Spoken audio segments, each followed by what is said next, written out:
What is your take on the intergenerational national talk that has been advised by your party leader? I think this is what exactly is happening here. Because if you look at me and Senator Beth, we don't come from this generation. These are our younger sisters.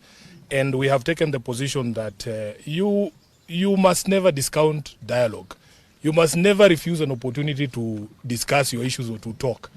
And when you sit down and listen to them, you get different perspective on the issues in the country. I have said when we were in there that we need to get to a place where certain decisions are only left to younger generations. And I've given the example of a suggestion that was made by one of the elders in this country to build apartments in Nairobi National Park. And my position is that we should ask the children whether they want to continue seeing animals at Nairobi Park or they want to see apartments. That decision surely cannot be for people over the age of 70.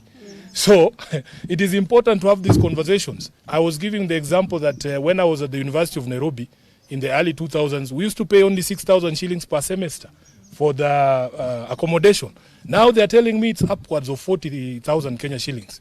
And this is something that as a generation who enjoyed that benefit ourselves, we must be fair to this generation also and give them a chance at education and not to stifle it by making it expensive for them to go to school. So how do these issues come up if you don't talk? But what they have told us is that now the older generations need to do less talking and more listening. Yeah. And as a party, ODM, we are committing here today that we will do more listening than talking. Yes. And when we give these young people opportunity to speak to the country, please don't harass them the way you are trying to harass them. It is not fair. It is the first time that this young lady is answering questions from the press. And I have done this for 8 years. This can be very intimidating. Yes. So muwapeleke pole pole hata nyinyi. Ndio tuwakubalie wafanye nini? Waongee. Si ati ukiongea unaanza kuulizwa maswali mingi, hapana. Muwasikize. Sawa? My name is Raila from WhattsApp. My question to you as SG, you've expressed your regrets as a party signing an MOU with you. So do you consider getting out of the MOU or you have to... That is not a decision for Sifuna. That is not a decision for Sifuna. You know how decisions of ODM are made. They are made after meetings of organs of the party.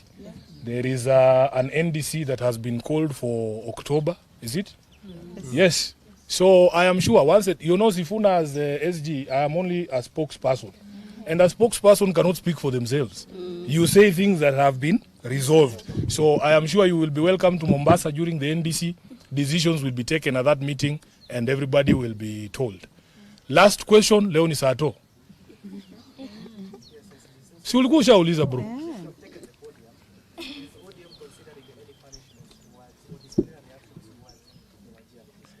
First of all, let me tell you that as a party we already condemned any member of parliament or any person standing up to claim that they will interfere with elections. As you know, ODM has been a victim of election rigging for many, many elections. So it is not the position of ODM to countenance, to support, or to even condone the thought of interference with elections. These young people will tell you that they are waiting. They are very eager, just like I was in 2002, to be given a ballot, so that people hear from them directly. So anyone who will tell you that you can come and speak and say this is how you want the country to go, and then somebody comes and changes that election, wametuambia haitakalika, hakutakalika huko Kenya, na haitakubalika mtu yoyote kuinterfere na uchaguzi, si ndio? So we condemn in the strongest term any person, be it from ODM, be it from any other political party. And as I've said, we have institutions in this country.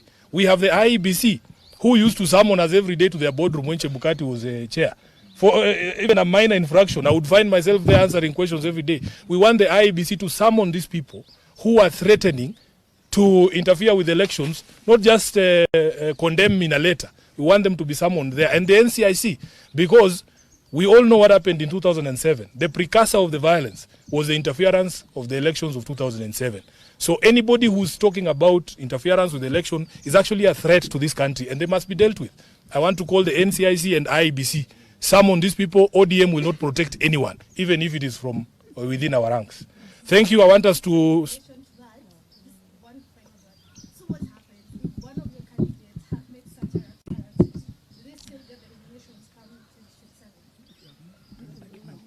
There is nothing like a candidate, Madam. You know, I've been a leader of this political party for 8 years now.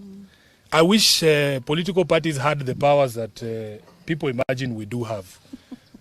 All of us, a political party only exists for politics.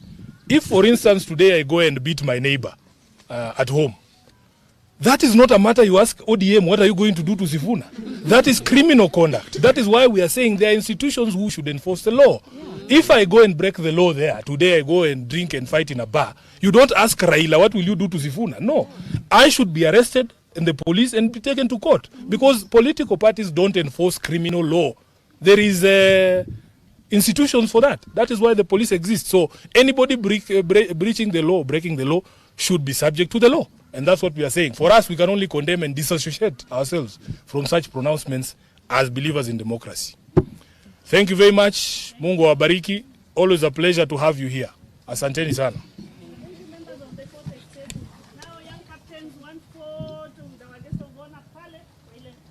No. Let's go back in so that we allow the media to clear. And then we will come back out. Yeah.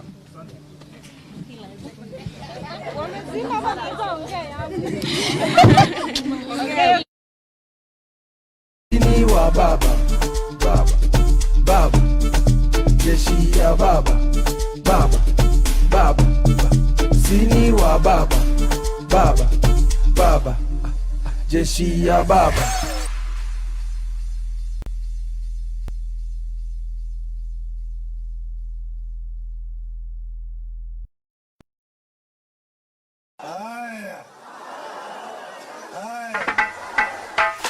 A main switch production. Blaja, baba, ay.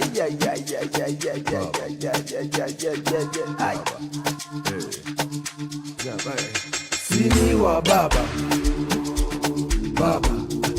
jeshi ya baba, sini wa baba, jeshi ya baba. Baba